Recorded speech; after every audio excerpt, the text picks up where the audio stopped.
Architecture mentale. Cet épisode d'Architecture mentale vous est présenté par Kombu. Si vous voulez profiter de tous les bénéfices du kombucha sans avoir l'impression de boire du jus de champignon, essayez Kombu.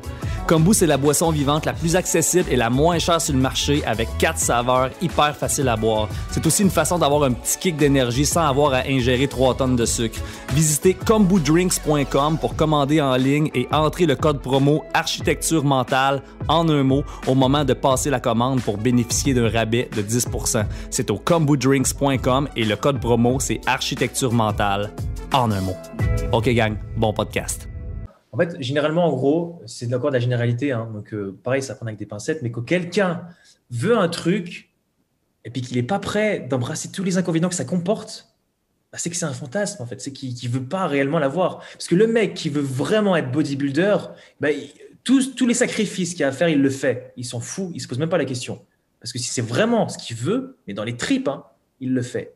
Donc, s'il se dit, ouais, mais là, s'il faut manger 6 repas par jour, il faut calculer ses calories, il faut s'entraîner 5 à 6 fois dans la semaine, il faut se faire un programme, il ne faut plus trop avoir de vie sociale. Ouais, je ne suis pas trop prêt à ça. Eh ben, mec, c'est un fantasme. C'est un truc que tu as envie parce que c'est à la mode, ou c'est parce que c'est le rêve de quelqu'un d'autre que tu veux faire parce que c'est cool. Voilà. Des fois, tu peux avoir des rêves de ton papa, de ta maman qui t'a inculqué depuis que tu es né, mais en fait, ce n'est pas ton rêve, en fait.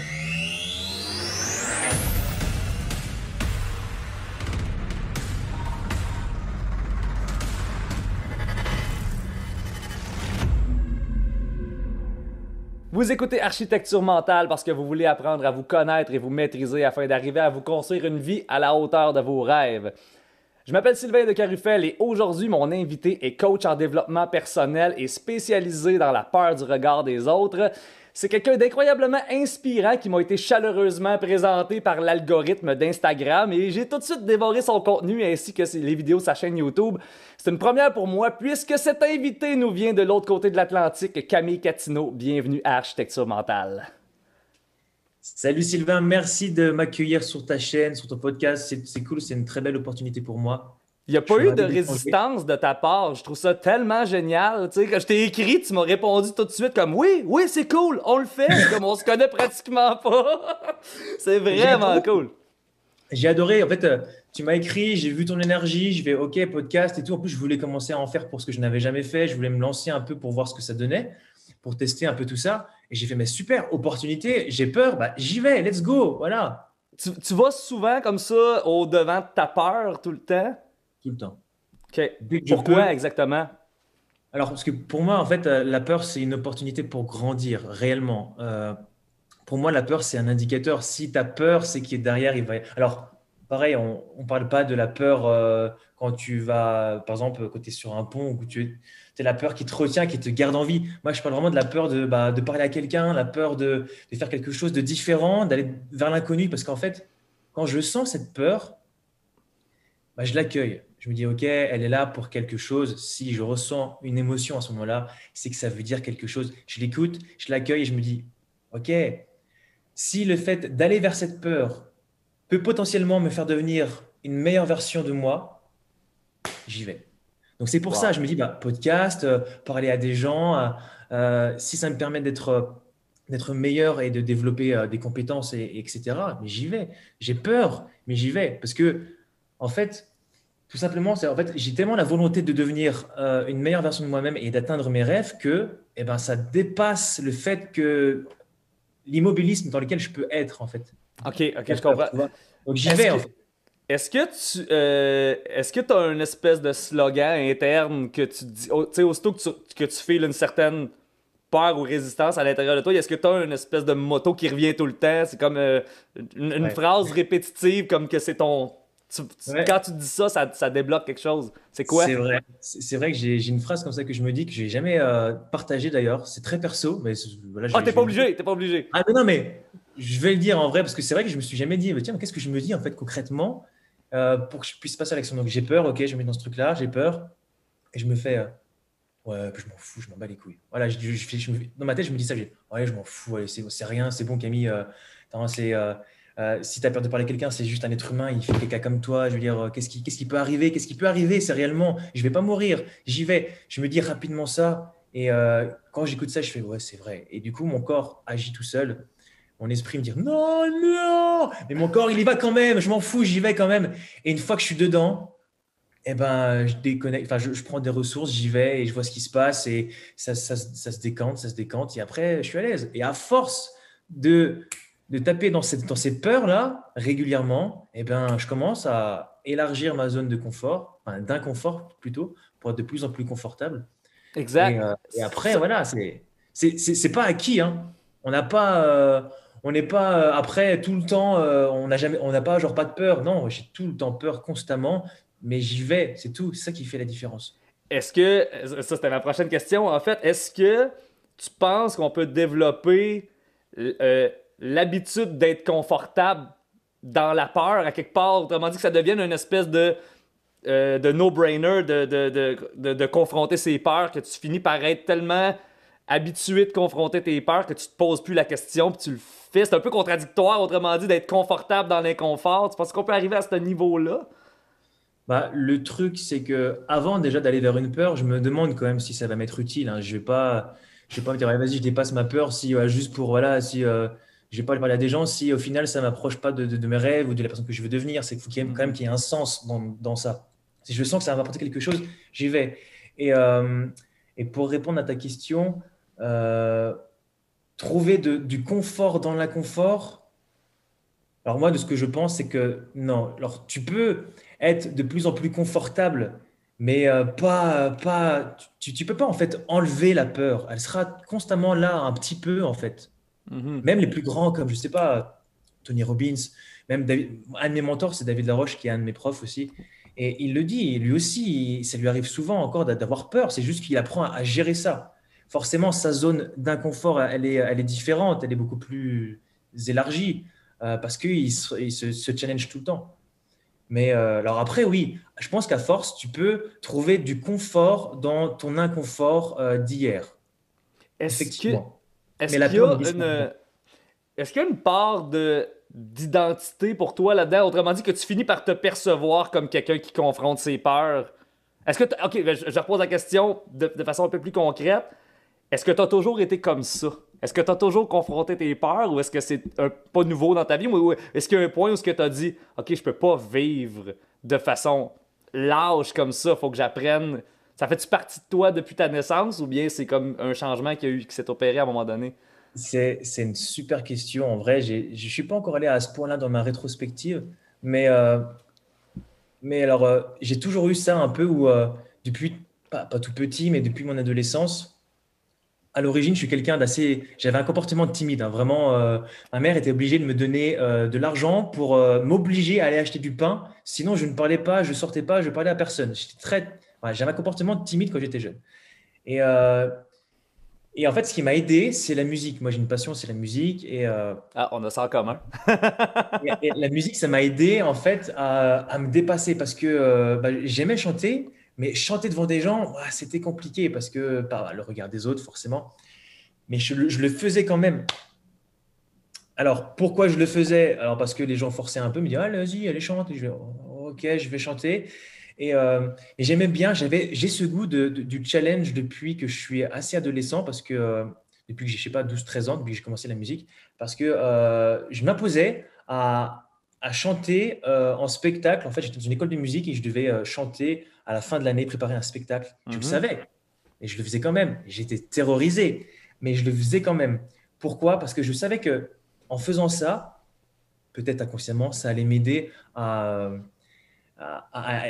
acquérir plus de confiance, à avoir plus de fluidité, peut-être me faire repérer par quelqu'un, parce que j'avais cette envie avant d'être une star de la musique, ensuite une star du cinéma. Moi, je me suis dit, bah, c'est obligé, il faut que je fasse ça, il faut que je passe par là si je veux atteindre mes rêves. Donc, on en revient à ça, cette identité de ce que je vais faire, ça me rapproche de la personne que je veux devenir, ça me rapproche, ça me développe ma confiance. C'est pas confortable, mais j'y vais quand même et ça me rapproche de mes rêves. Donc, mon ambition était tellement forte, vraiment mon ambition, ma volonté de réussir était tellement forte que, ouais, j'avais peur. J'ai toujours peur, mais j'y allais et j'y vais toujours. OK, là, tu viens vraiment de toucher un point, puis tu as une vidéo là-dessus qui est excellent sur l'atteinte des objectifs. Puis c'est vraiment comment je pourrais dire, c'est mon. tout est dévoué à ça dans ma démarche de croissance personnelle parce que je me rends compte que le fait d'avoir des objectifs, c'est beaucoup plus... Comment je peux dire? L'objectif lui-même est beaucoup moins important que tout le chemin que tu dois faire pour l'atteindre, finalement. Et puis, autrement dit, est-ce que le fait de te fixer un but clair, un but qui t'interpelle, est essentiel pour arriver à confronter tes peurs? Autrement dit, pour donner une excellente raison d'y aller quand même. Est-ce que tu as des gens dans ton entourage... Attends un peu, j'essaie de vraiment poser la question comme il faut, là. Est-ce que tu as des gens dans ton entourage qui n'ont pas de but et que tu peux remarquer qu'ils ont, par le fait même, ils sont moins courageux? Ok, voilà. Alors, ça m'est déjà arrivé qu'une amie à moi m'ait dit, d'ailleurs, ça m'avait choqué, enfin choqué, ça m'avait surpris. Elle m'a dit, ah, j'ai pas d'ambition.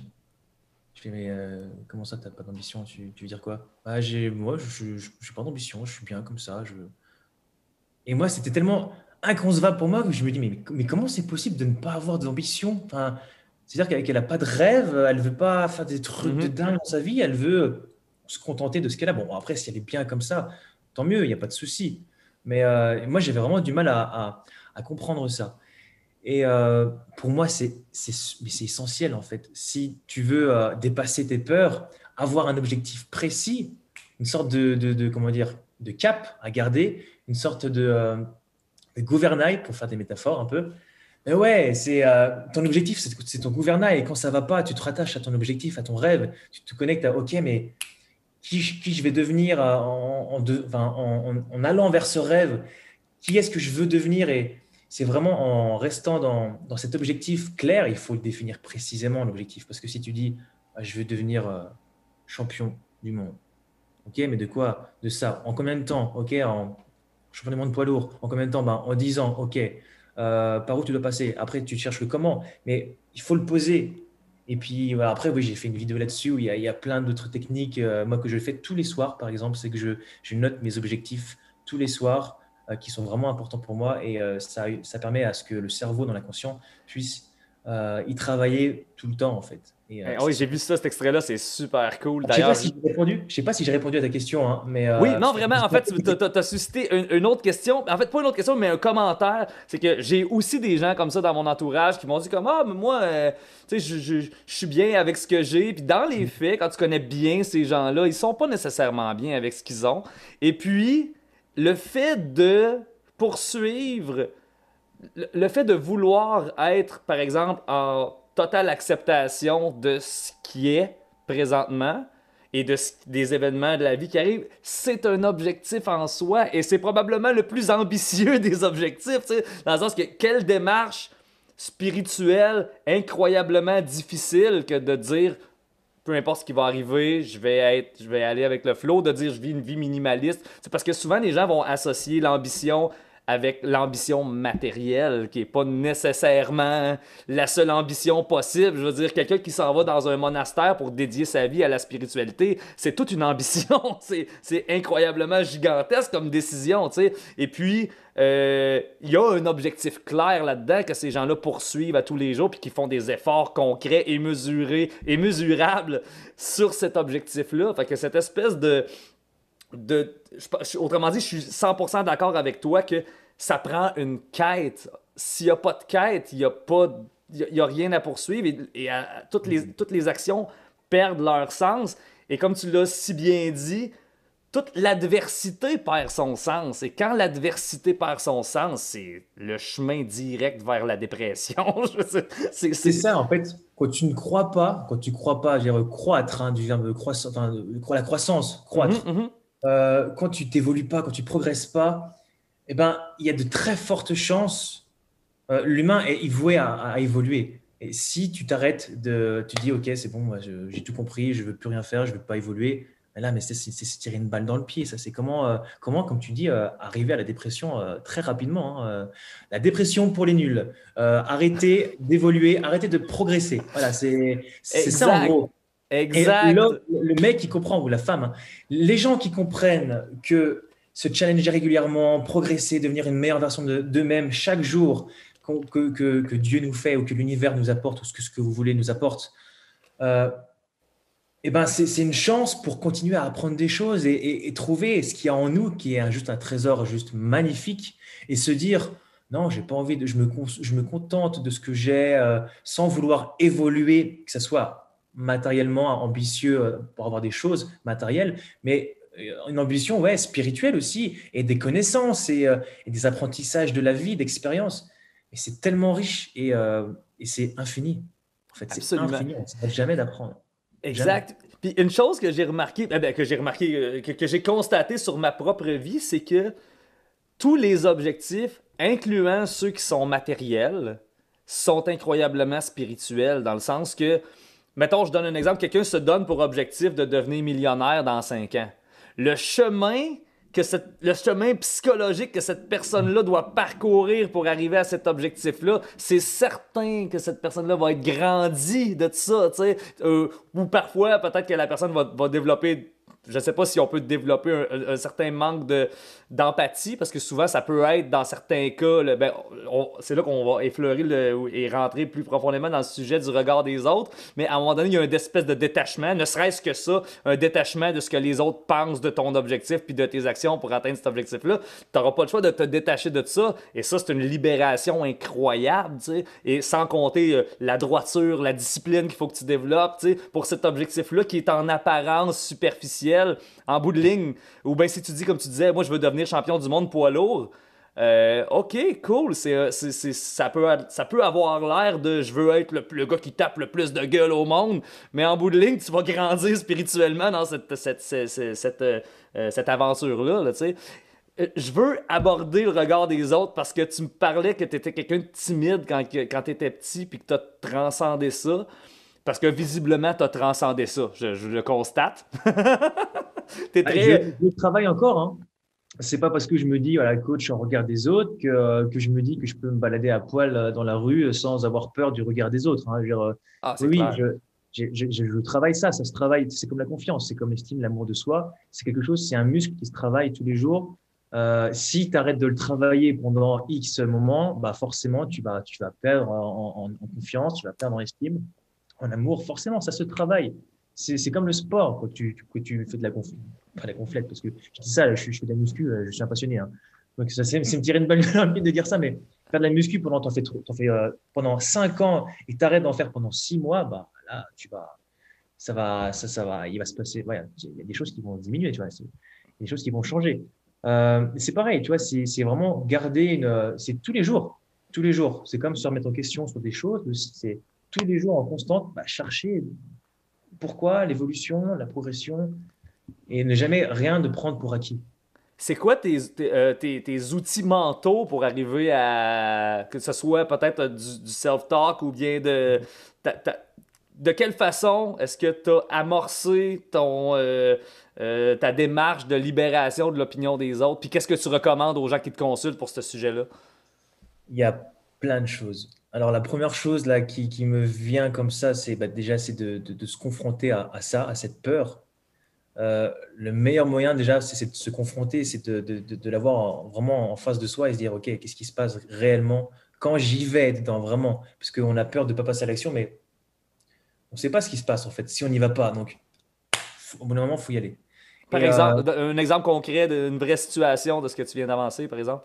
voilà. Par exemple, là, il n'y a pas longtemps, il y a peut-être 2 mois, je voulais faire des vidéos, mais au milieu de plein de gens et parler comme ça avec mon portable. Et vraiment, au milieu de plein de gens, on parlait ouvertement. Mais c'est une époque, dans ma ville, il y avait énormément de touristes. Et c'est un challenge pour moi, vraiment, de le faire en mode, OK, bah, je vais faire une vidéo normale, je vais parler. Et je vais parler en plus du regard des autres. Et je l'ai fait comme ça en mode selfie. Donc les gens, ils te regardent en mode musique. Toi, enfin, tu sais pas ce qu'ils disent, mais tu te dis, mais putain, ils vont se dire, mais qu'est-ce que c'est, si machin. Tu peux vite rentrer dans un schéma voilà, où tu te mords la queue. Et, euh, et du coup, eh ben, tu vois, je me suis fait coacher parce que je pense que c'est important de se faire coacher sur plein de choses. Je me suis fait coacher, du coup, je me suis challengé et après un coaching, je suis parti. Je suis parti dehors, j'ai pris mon portable, j'ai confronté le truc. Et pendant 1 heure, j'ai fait ça. Et Oh! ouais, j'ai fait plusieurs vidéos et des longues, hein. Bah, il y en a une d'ailleurs qui c'est une de mes IGTV qui est sur mon Instagram où c'était ça. C'était une des vidéos dans laquelle j'y suis allé, quoi. Je sais J'y pas si suis c'est allé. celle-là, mais c'est la première vidéo que j'ai vue de toi. C'est de ça que tu parlais, puis t'étais en public. Fait qu'I guess que ça devait être un extrait de ça, là. Ouais, c'était l'IGTV, ouais, ouais, c'est ça. Alors, il y en a une où je suis posé, c'est pareil, il y en a une où je marche et je parle de ça.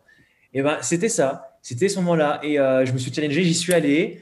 J'ai commencé, je fais, ouais, je commençais à me dire, ouais, qu'est-ce qu'ils pensent de moi? J'avais un peu. Et au fur et à mesure, je me dis, mais en fait, mais ça va, en fait, les gens, ils s'en foutent. En fait, les gens, en fait, je me créais des peurs tout seul, et je me disais, je me faisais des histoires, je me faisais des films, mais les gens, ils s'en foutent. Et puis, quand bien même ils s'en foutent pas, combien même ils se disent, mais qu'est-ce qu'il fout? Et alors que c'est ça fait, on m'a rien dit, on n'est pas venu me parler, me dire, ouais, qu'est-ce que tu fais, machin, machin. Il s'est rien passé, j'ai fait ça, j'ai arrêté, j'ai fait, mais comment j'ai pu avoir peur? Parce qu'en fait, il s'est rien passé. Il y avait plein de monde, mais vraiment, il y avait plein de monde et il s'est strictement rien passé. Donc là, à ce moment-là, j'ai pris conscience que ma peur n'était pas fondée. Il m'était rien arrivé de grave.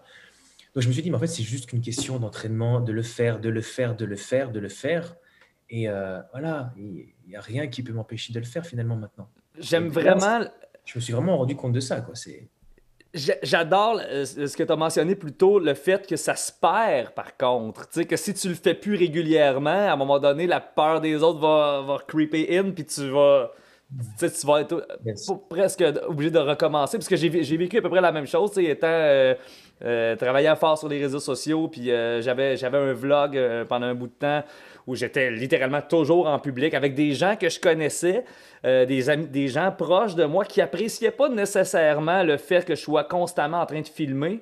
Ça aussi, tu sais, parce que la peur du regard des inconnus, c'est une chose, mais subir l'inconfort de nos proches quand on poursuit cet objectif-là, ça, j'ai trouvé ça excessivement drainant en énergie parce que je le faisais, j'allais jusqu'au bout, je sentais l'inconfort de mon bassiste, par exemple, ou ben de mon drummer qui appréciait pas le fait que je filmais tout le temps.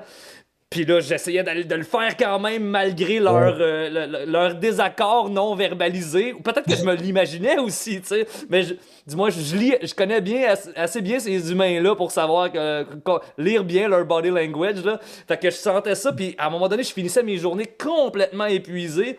Et probablement que si je m'étais acharné à continuer ça, j'aurais fini par développer une certaine un peu plus d'aisance avec ça, mais bon, on se voyait pas régulièrement, puis il y avait des longues périodes qu'on passait sans le faire, mais j'aime vraiment ça.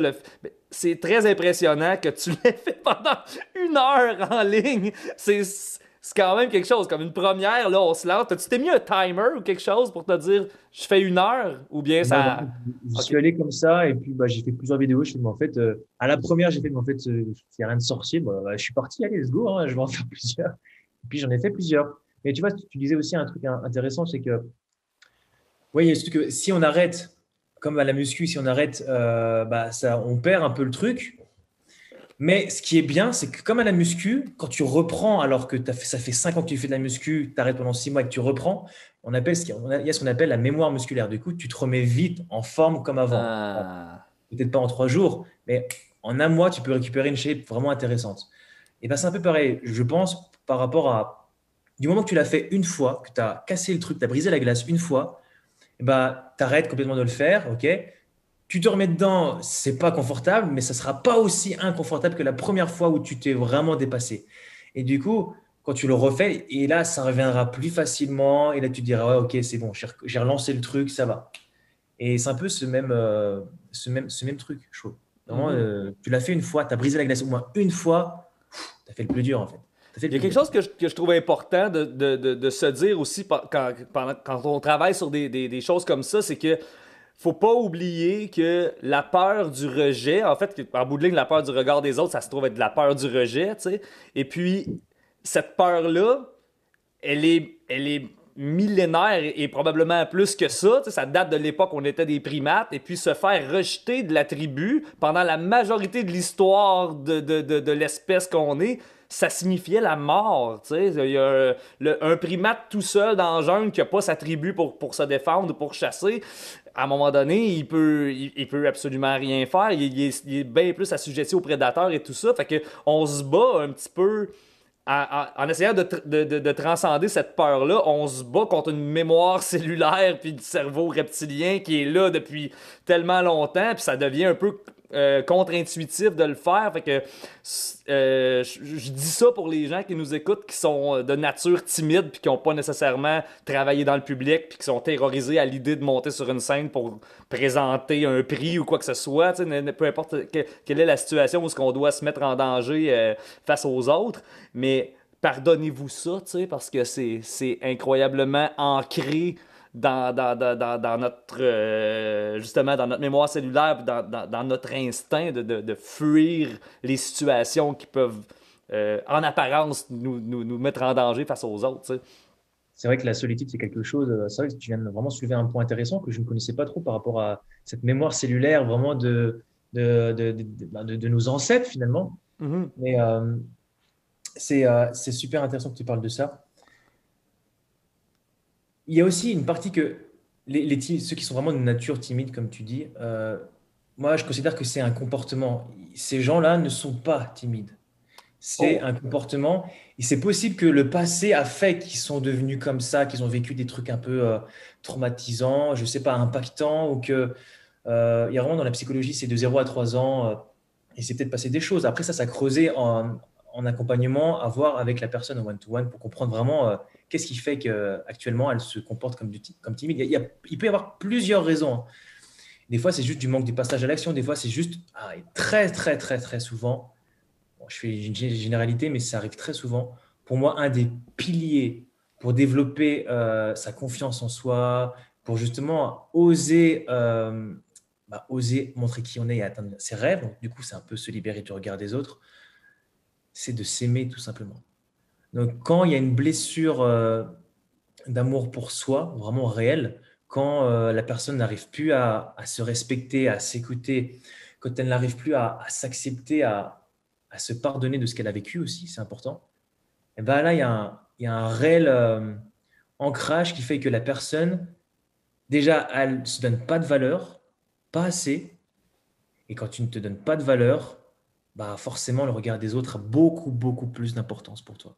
C'est Parce quoi que ton antidote à ça? quand tu connais, ouais, quand tu sais vraiment qui tu es, alors qui tu es, on apprend tout le temps à savoir, c'est une quête de tous les jours, hein. Mais quand tu apprends de plus en plus à savoir qui tu es, quand tu apprends à t'apprécier, à te pardonner, à t'accepter, à t'écouter, quand tu développes tout ça, petit à petit, ça prend beaucoup de temps, hein. C'est quelque chose qui est ça prend énormément de temps.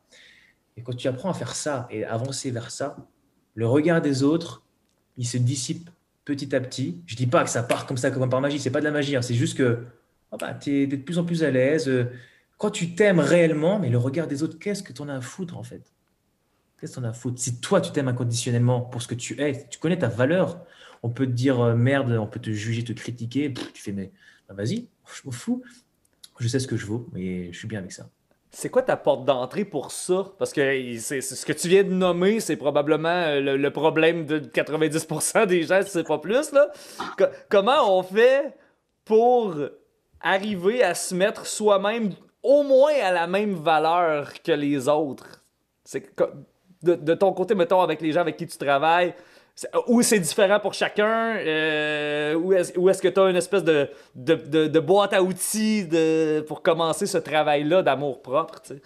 J'ai pas de méthode miracle comme on pourrait communiquer avec les marketing en ce moment, genre en 30 jours, ayez confiance en vous, en 30 jours, aimez-vous, en 30 jours, faites-ci. Non, non, non, non. Comme je te l'ai dit, c'est vraiment un travail. Déjà, il faut le conscientiser, faut se poser les bonnes questions. Donc, se faire accompagner, c'est juste essentiel parce que tu n'as pas l'habitude de te poser des questions comme en coaching. En coaching, on te pose vraiment des questions. Tu dis, waouh, attends, il faut que je réfléchisse là, j'ai pas l'habitude de me poser ces questions-là.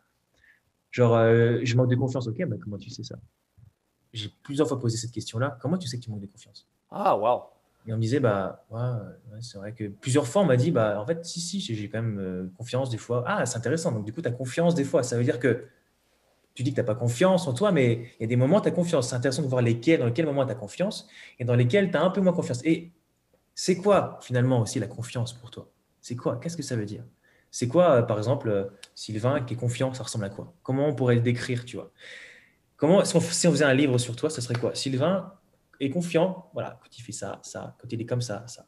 Et pour revenir à ce que tu disais, il n'y a pas de remède miracle. C'est vraiment juste un travail de conscience, de tous les jours se dire, OK, qu'est-ce que j'ai à pardonner via mon passé, par exemple? Qu'est-ce que j'ai à pardonner? Il y a plein de choses qu'on doit se pardonner inconsciemment aussi, qui nous empêchent aussi de faire la paix avec nous actuellement. C'est un peu faire la paix avec son passé, en fait.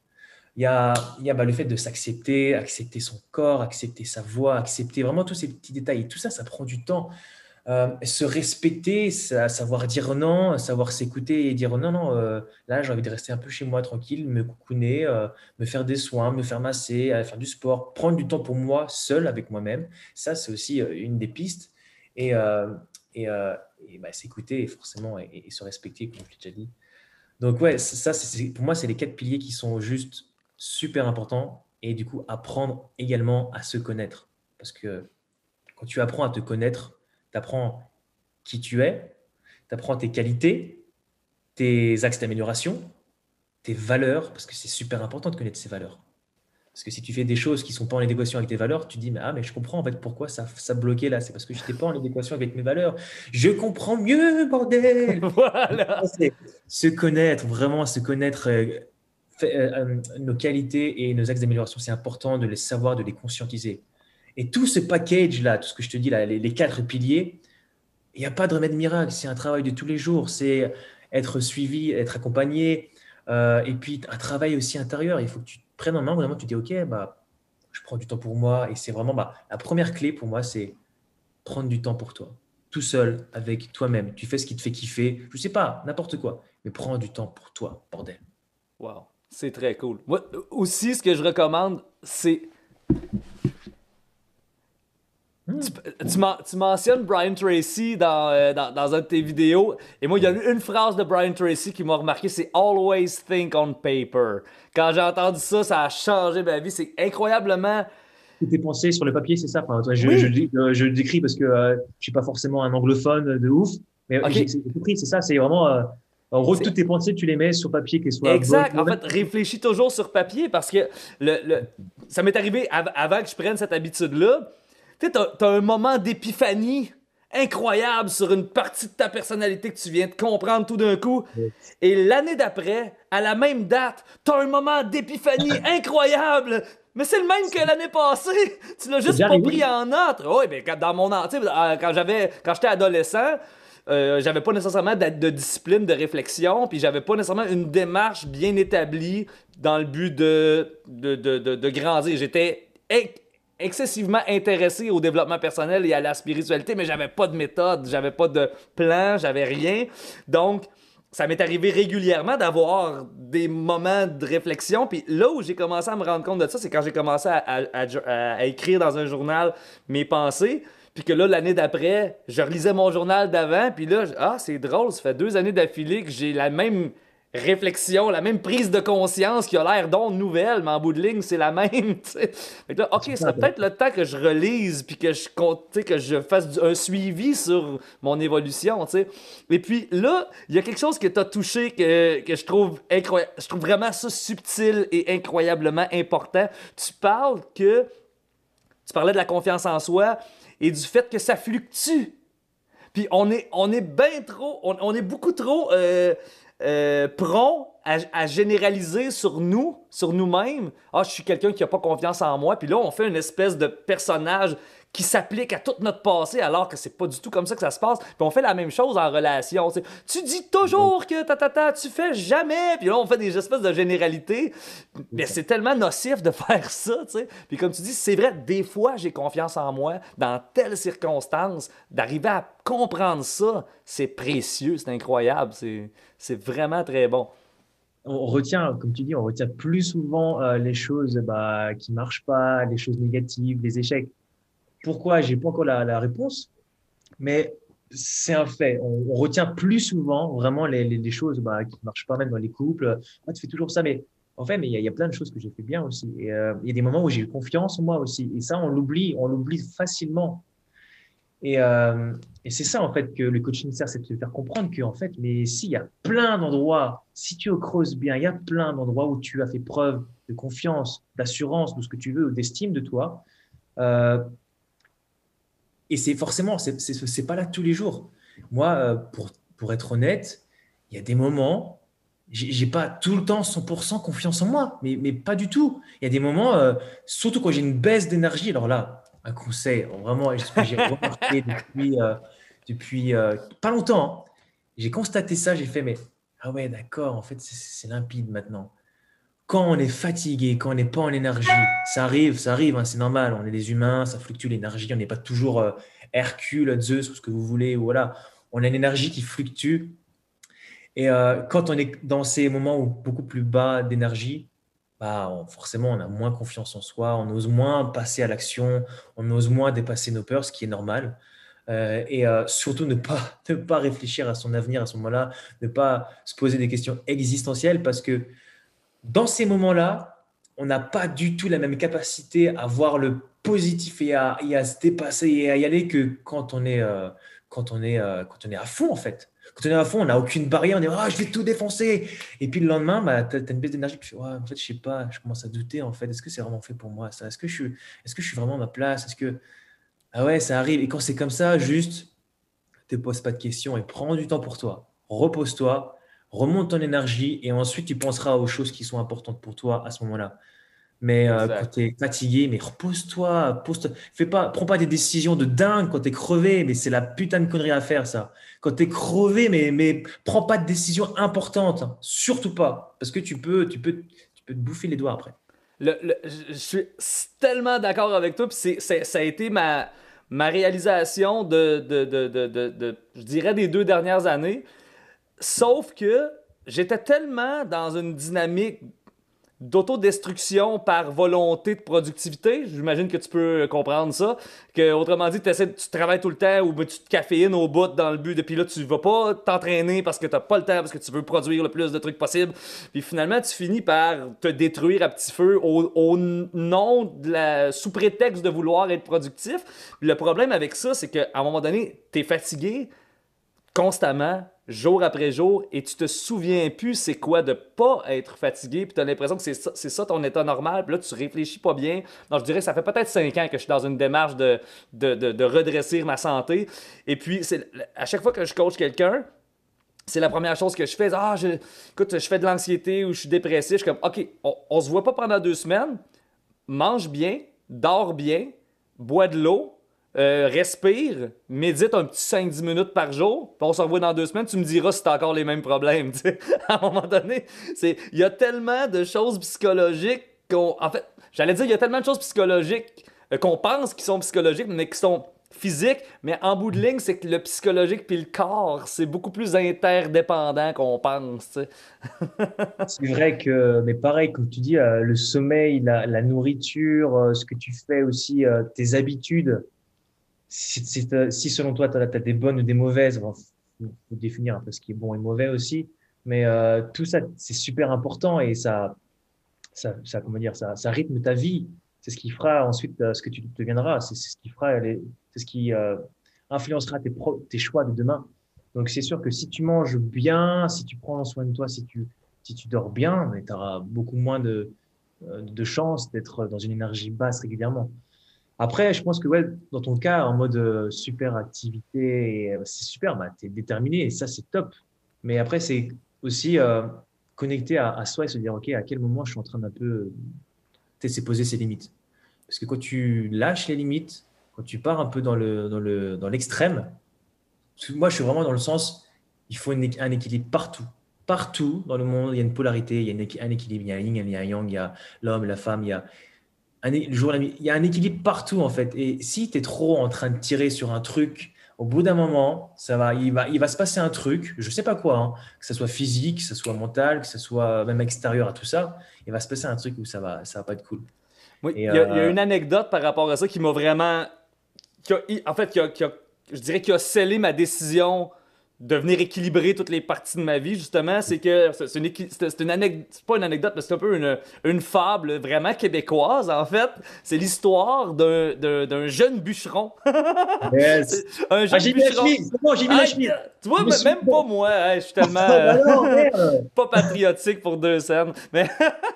Mais c'est ça, le jeune bûcheron s'en va au camp et il veut prouver au patron que qui est travaillant, puis qu'il va donner des résultats. Fait qu'il arrive, puis pendant que tous les bûcherons, ils bûchent pendant 8 heures, lui, il fait 14 heures, puis il bûche, puis le patron, du coup, il dit « Wow, il se donne, le jeune, il est bon! Oh, il est strong, Hein? man. Puis là, le lendemain, il cogne à peu près pendant 14 heures encore, mais il produit un peu moins, tu sais. Puis là, le jeune, il se demande, il est plus essoufflé que la veille. Puis là, le troisième jour, il bûche, puis ça donne... Puis à la fin de la semaine, il est rendu qu'il travaille plus que les autres, mais il a un moins grand rendement que les autres. Puis là, le patron, il demande, il dit, qu'est-ce qui se passe? Pourquoi tu me donnes pas autant de résultats que le premier jour, tu sais? Puis il dit, ben, je sais pas. Il dit, j'ai aucune idée. Fait que là, le patron, il demande, il dit, OK, c'est bien que tu travailles 14 heures par jour, mais combien de temps tu passes à aiguiser ta hache? Yes. Là, quand j'ai vu ça, j'ai Ouais. fait Oh my God, c'est quoi ma hache? C'est mon cerveau, c'est mon corps, c'est mon énergie présentement. Ouais, Tu sais. Fait que si belle je prends, métaphore. si j'accorde aucun moment pour régénérer tout ça, régénérer mon énergie, m'assurer que je suis vraiment au maximum de ma forme mentale et physique, ben ma productivité, elle va juste s'en aller comme ça, puis à la fin, ben, je vais juste pédaler dans le beurre, tu sais.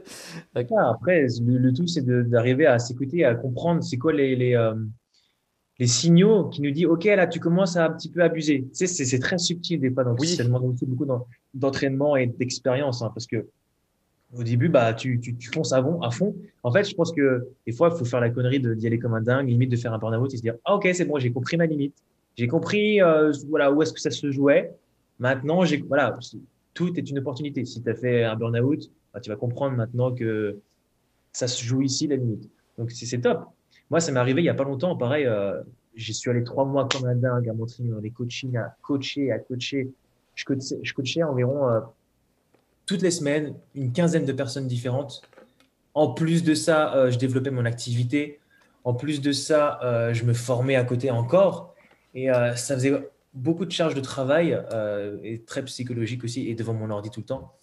Et à un moment, en fait, j'ai commencé à saturer. J'avais plus envie de coacher. Là, je dis honnêtement, hein, j'avais plus envie de coacher. J'étais en mode, mais qu'est-ce qui m'arrive là? Qu'est-ce qui m'arrive? Je kiffe le coaching et là, je commence à ne plus avoir envie de faire des zooms avec des gens et de les aider. C'est bizarre. Et là, je me dis, OK, un indicateur. Je fais, Et du coup, je me dis, OK, tu sais quoi? Je vais prendre une semaine où je vais pas coacher. Je vais pas coacher pendant une semaine, donc j'ai annulé tous mes rendez-vous. Et ce que je vais faire, c'est que bah, je vais me reposer. Alors, je me suis pas vraiment reposé, hein, pour tout te dire. C'est que j'en ai profité pour. J'ai pas fait du coaching, mais j'en ai profité pour aller toquer aux portes et balancer des cartes de visite partout et pour avancer dans mes bravo pour le repos. Oui, mais ça me faisait du bien quand même parce que j'avais besoin de lâcher là, un peu le coaching, le Absolument. mental, le psychologique et d'être plus dans l'action, peut-être plus dans l'action à bouger mon corps. Et Moins centré sur les besoins des autres et un peu plus sur les tiens aussi pendant ouais, cette ouais, ouais. période-là, Alors après, j'imagine. j'ai aussi utilisé ce temps pour créer aussi du contenu que j'avais à créer, tout ça.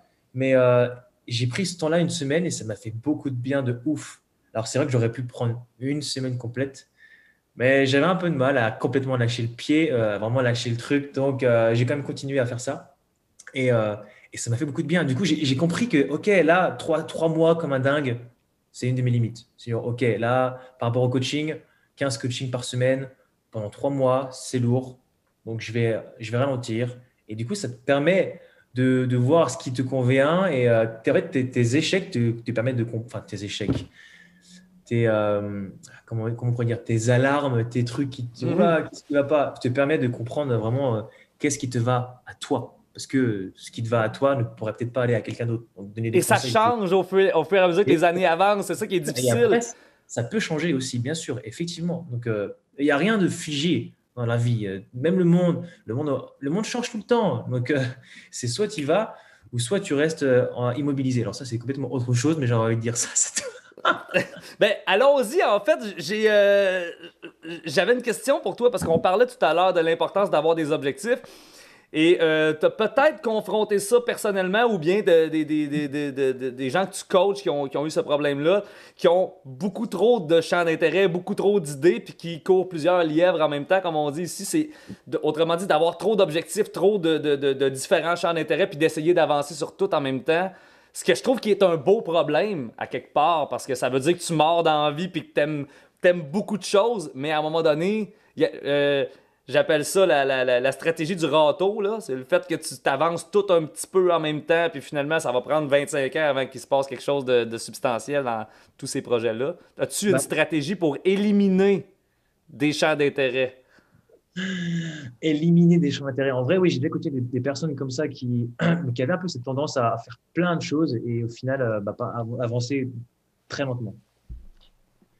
Il peut se passer pas mal de choses. Il y a la procrastination qui vient comme ça, qui me vient comme ça. Mais il y a pas que ça. Quand tu as plein de choses que tu as envie de faire, parce que si tu les fais, c'est que vraiment, t'en as un petit peu envie, eh ben, c'est OK parce que peut-être que tu dois tester ça pour comprendre, OK, ça me plaît, ça me plaît pas, ça me plaît, ça me plaît, ça me plaît, ça me plaît. Mais c'est pas un problème en fait. Même si tu avances tout doucement, eh ben, c'est peut-être que c'est bon et c'est sain pour toi de faire tout ça en même temps parce que tu dois comprendre des choses, tu dois voir qu'est-ce qui te va le mieux. Donc, si tu t'es mis tout ça, comment dire, si t'as pris la décision de entamer plein de choses en même temps, c'est qu'il y a une raison. Déjà, c'est comprendre, OK, bah, qu'est-ce qui fait que je me surménage, que je fais plein de trucs à la fois différents. Qu'est-ce qui fait que je fais tout ça? Ça peut être une fuite, ça peut être une peur, ça peut être une façon de procrastiner aussi. Donc ça, franchement, c'est tout à chacun, c'est à creuser avec la personne, c'est vraiment du cas par cas. Donc là, je te dis, là, pour dire, pour donner un conseil, on va dire comme ça, à ceux qui peuvent nous écouter, qui sont dans cette situation-là, bah, c'est de vivre ça à fond. Vivez ça à fond et voyez ce que ça donne. Parce que peut-être que c'est le meilleur moyen que vous avez à comprendre ce qui est vraiment et vous fait vibrer, quoi. Parce que c'est le plus important, c'est de trouver un truc qui te donne de l'énergie, pas qui t'en enlève. Donc, qu'est-ce qui te fait vibrer là-dedans? Et OK, bah, c'est pas pour moi, j'échoue. OK, ça ne marche pas. OK. Ah, et tu testes. Et c'est OK de tester. C'est OK. C'est incroyablement délicieux d'entendre ton conseil sur ce point-là parce que, écoute, je pose la question à tout le monde parce que c'est mon cas. Fait que, tu sais, ce podcast-là, je t'avoue que j'en tire un certain bénéfice personnel. Et ça, c'était une excellente réponse parce que je te dirais, c'est mon approche. C'est littéralement mon approche. C'est que j'ai des impulsions. Puis il y a beaucoup de choses que j'ai essayées dans ma vie au point où est-ce que les gens qui me connaissent à moitié ont l'impression que je commence plein de choses puis que je les finis pas, sans avoir de réflexion profonde. Et de mon côté, si j'arrête un projet, c'est parce que j'ai tiré une conclusion et que j'ai probablement 12 pages d'écrit sur le sujet de pourquoi Yes. je vais abandonner ce projet-là. Parce que c'est encore plus stupide de continuer un projet qui te nourrit pas ou un projet Parce que souvent, les choses en apparence, par exemple, si tu te dis, ah ben moi j'aimerais ça devenir bodybuilder, par exemple, tu sais. Tu veux devenir bodybuilder, t'aimes l'image d'avoir cette shape-là, t'aimes le Yes. statut social que ça va te donner, mais t'aimes pas ça aller au gym ou t'aimes pas ça manger de façon vraiment structurée et vraiment ennuyante parfois. Si t'aimes pas cette contrainte-là qui vient avec je dirais la vocation de bodybuilder, et ben, il va falloir que tu t'en ailles de là. Puis pour le découvrir, il va falloir que tu commences ça. Tu sais. Très probablement justement un fantasme du coup. Si tu veux devenir bodybuilder et que tu n'as pas envie d'embrasser les inconvénients, c'est que c'est très probablement un fantasme. Et beaucoup de gens ont des fantasmes. Ça veut dire que Ah! ils veulent devenir machin, ils veulent avoir ça, ils veulent avoir ci, parce que c'est un fantasme en fait. Mais réellement au fond d'eux, en fait, ils le veulent pas. C'est parce que Comment ouais, tu distingues les deux? Ça, c'est vraiment nouveau pour moi. Que quelqu'un, que tu fasses la distinction entre un objectif et un fantasme, quand j'adore ça. quelqu'un, en fait, généralement en gros, c'est encore de la généralité, hein, donc pareil, ça prend avec des pincettes, mais quand quelqu'un veut un truc et puis qu'il n'est pas prêt d'embrasser tous les inconvénients que ça comporte, bah, c'est que c'est un fantasme en fait, c'est qu'il ne veut pas réellement l'avoir. Parce que le mec qui veut vraiment être bodybuilder, bah, tous les sacrifices qu'il y a à faire, il le fait. Il s'en fout, il ne se pose même pas la question. Parce que si c'est vraiment ce qu'il veut, mais dans les tripes, hein, il le fait. Donc s'il se dit, ouais, mais là, mais s'il faut manger 6 repas par jour, il faut calculer ses calories, faut s'entraîner 5 à 6 fois dans la semaine, il faut se faire un programme, il faut plus trop avoir de vie sociale. ouais, je suis pas trop prêt à ça. Eh ben, mec, c'est un fantasme. C'est un truc que tu as envie parce que c'est à la mode ou c'est parce que c'est le rêve de quelqu'un d'autre que voilà, tu veux faire parce que c'est cool. Voilà. Des fois, tu peux avoir des rêves de ton papa, de ta maman qui t'a inculqué depuis que tu es né. Mais en fait, c'est pas ton rêve, en fait. Tu fantasmes un truc. Et justement, moi, j'ai compris ça quand je suis parti au cours Florent vivre mes études de cinéma et de théâtre. Je voulais devenir une star de cinéma, acting, tout ça.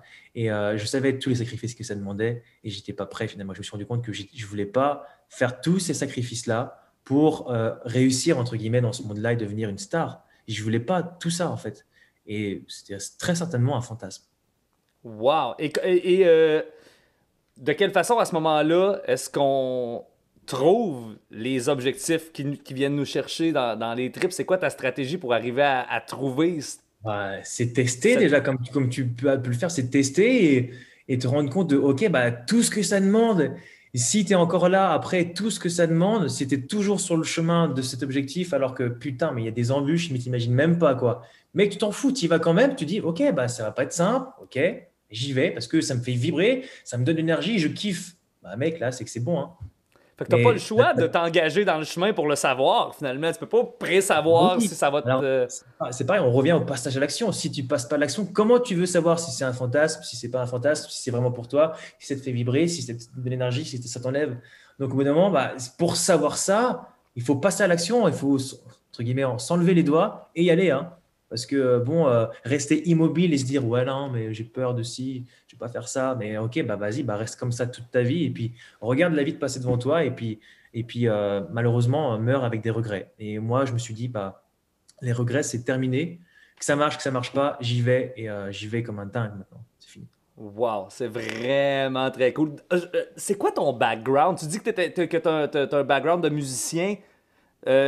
Mettons, ta passion pour la croissance personnelle, pour le développement, puis le moment où tu as décidé que tu te lançais dans cette industrie-là, c'est quoi ton parcours en fait? Ça m'intéresse beaucoup. Alors, rapidement, parce que oui, en gros, je vais résumer 8 ans. Donc, on va résumer 8 ans en 5 minutes, ce serait pas mal. Yes. Hein. Si les gens nous écoutent encore, restez connectés, ça va être intéressant. De toute façon, je fais des petites capsules avec ça, fait qu'ils finissent tous par écouter le podcast. Alors, moi, j'ai étudié la comédie au cours Florent à Paris. Je suis monté à Paris, voilà, ce rêve, voilà, cette envie de faire ça. À l'époque, je ne me suis pas encore rendu compte que c'était un fantasme parce que je n'avais pas toutes ces notions de développement personnel, tout ça. Donc, putain, ça ne marche pas, fais chier, putain, merde.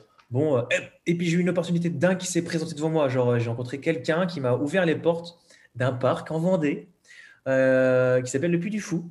Il m'a dit, bah, il cherche des comédiens là-bas pour une nouvelle création originale en 2016. C'était, est-ce que tu peux postuler? Et j'ai postulé. J'ai fait, OK, moi je suis quelqu'un qui adore l'aventure, qui adore partir, explorer des trucs de dingue. Je fais, mais une nouvelle création, 2016, puis du fou, bah, let's go, moi, c'est bon, j'ai fini mon cursus, let's go, j'y vais. Je suis prêt à tout plaquer ma vie parisienne pour y aller. J'ai été accepté. J'ai tout plaqué en 3 jours. En 3 jours, j'ai plaqué toute ma vie à Paris, mon appartement, mon travail. J'ai travaillé dans un petit truc, un petit théâtre en tant que postier. J'ai tout plaqué. Je suis parti en Vendée avec un pote en mode je ne sais pas ce qui va se passer. Je ne connaissais même pas le Puy du Fou. J'y suis allé. J'adore ça. Ça, c'est le genre de truc qui m'excite de partir à l'inconnu, tout seul ou pas, hein, mais en mode qu'est-ce qui va arriver? Je ne sais pas. Ça fait peur. Ouais, mais j'adore. Tu vois, C'est vraiment ton leitmotiv, hein? Et bizarrement, je crois que j'ai ce truc d'aventurier en moi qui fait que explorer, genre même j'adore me perdre en montagne tout seul, explorer des chemins et explorer en fait, parce que j'adore ça. Je suis comme un gamin en mode waouh, waouh. Bah, c'est un peu le même truc là où c'était en mode ok, mais qu'est-ce qui va se passer? Je sais pas, mais j'adore ça, ça m'excite. T'as des gens, ça pourrait leur faire peur, mais moi c'était non, putain, j'ai envie d'y aller, ça va être trop bien, on va voir ce qui va se passer. Et voilà, je vais au Puy du Fou, je fais 4 saisons, je vis des trucs de dingue, j'apprends plein de choses, monter à cheval, me battre à l'épée, faire des cascades câblées, danser la valse, plonger. J'apprends plein de choses. Et Wow. très riche expérience, mais très intense. Donc vraiment très intense. J'apprends, je rencontre plein de gens, voilà, voilà, il se passe tout ça. Et après, bah, j'ai envie de faire autre chose. Je sens à l'intérieur de moi que je suis appelé, amené à faire autre chose. Je retourne à Paris. Je fais une colocation avec un pote du Puy du Fou, un ancien cascadeur. Enfin non, il est toujours cascadeur d'ailleurs. Et puis là, j'ai cette envie de développer une indépendance financière. Donc, je rencontre un pote avec qui on a les mêmes envies. on veut développer un business. Donc, bourse, immobilier, on s'intéressait beaucoup à ça. Et là, on décide de monter un resort à l'étranger. Donc, on va au Sri Lanka. Il se passe 2 semaines au Sri Lanka. On ne trouve pas de terrain pour mettre notre resort. On avait les investisseurs, on avait tout. Dossier établi, tout. Sri Lanka, trop cher. OK. On va à Bali. 2 mois après, à peine, non, même pas. Ouais, 1 mois et demi après, on va à Bali. On y reste 1 mois. J'ai fait ça, mais c'était 1 mois. Donc, du coup, ça serait plus ça. Du coup. On y reste 1 mois. Et là, pendant ce mois-là, c'est là où tout a basculé, justement, où il y a cette bascule qui fait que je suis là maintenant devant toi aujourd'hui, en train de parler de tout ça. Et mon pote, il fait, je sais pas ce qu'il fait en fait. Il pète un peu un câble, il parle plus du projet, il sort tous les soirs, il voit une prostituée régulièrement, il se lie d'amour pour elle, mais littéralement, vraiment amoureux. Et puis là, au jour d'aujourd'hui, là où je te parle, il lui a fait un enfant. Voilà. OK. Du coup, il est parti un peu dans des trucs un peu comme ça, un peu. Bon, après, chacun sa life, je respecte, mais plus du tout focus sur le projet. Du coup, moi, je me dis, mais j'ai mis toute mon énergie dans le projet, je suis déçu en fait. Du coup, grosse remise en question, au bord de la plage, seul face à la mer. Mais qu'est-ce que je vais faire de ma vie? Qu'est-ce que je vais faire? Mais qu'est-ce que je vais rentrer en France? Qu'est-ce que je vais faire, quoi? Et là, je prends du temps pour moi. Je me pose les bonnes questions, seul, et il y a des choses qui viennent tranquillement. Tu vois, il y a des choses qui viennent, genre, ouais, mais en fait, je crois que j'ai envie d'aider les gens. Et l'indice qui me dit que je suis dans le bon truc, c'est que quand je pense à des moments où j'ai aidé des amis, où je les ai motivés, où je les ai soutenus, j'ai souvent ressenti des émotions. Et le fait de penser à ça, ça me fait une émotion. Pour moi, l'émotionnel, c'est un indicateur qui ne ment jamais. C'est le corps qui te parle, en fait. Et quand tu apprends à comprendre des choses, fais parler ton corps et il te dira, du coup, en coaching, je fais beaucoup ça. Dès que je vois un truc émotionnel, je fonce dedans parce qu'il se passe un truc derrière ça. Et donc, moi, je ressens ça, je fais, ouais, ok, je veux aider les gens. Comment je vais faire? Je me suis renseigné, je vois le coaching, je fais, ok, je vais coacher, let's go. Je rentre à Paris et là, c'est confinement. Voilà, je rentre pour le confinement. Donc, du coup, je prends une première formation, je me forme une première fois. Trop théorique. Moi, j'ai besoin de pratique, beaucoup plus de pratique. Et là, depuis 5-6 mois, je me suis inscrit à l'école de David Laroche. Qui est excellent, d'ailleurs, je le suis, puis c'est vraiment de la qualité, là. C'est lui, réellement, qui m'a donné envie de… Pour tout avouer, je voulais arrêter, enfin, pas arrêter le coaching, mais je doutais beaucoup de moi parce que j'avais tendance à donner des conseils et c'est pas du tout ce que fait un coach. Il donne pas des conseils. Voilà, ce qu'on fait, c'est différent. Hein. On parle en termes de généralité, donc forcément, on peut donner des clés et tout ça, mais en coaching, on pose des questions. On écoute là au client. On pose des questions et c'est toute la nuance. Et je me suis perdu. Et du coup, voilà, là, je suis là actuellement, la formation de David Laroche, et je prends mon pied. Là, j'ai vraiment trouvé ce qui me donne de l'énergie. En plus, je développe mon entreprise. Je sens que je suis fait pour l'entrepreneuriat parce que ça me donne de l'énergie, quoi. C'est un truc tous les matins, je me réveille, je me dis, putain, yes, qu'est-ce que je vais faire pour développer ça, pour communiquer sur ça, et le fait d'avoir une équipe aussi, ça me stimule. J'ai un monteur, j'ai quelqu'un d'autre qui travaille pour moi, et ça me stimule énormément et j'ai hâte d'avoir de plus en plus d'employés pour créer l'entreprise et faire passer des messages, en fait, parce que c'est le plus important, c'est vraiment faire passer des messages et aider les gens, tout simplement, donner de l'amour indirectement. Je te confirme que tu es vraiment à ta place dans ce domaine-là. C'est incroyablement pertinent tout ce que tu m'as dit depuis le début. Je suis vraiment content d'avoir fait ça.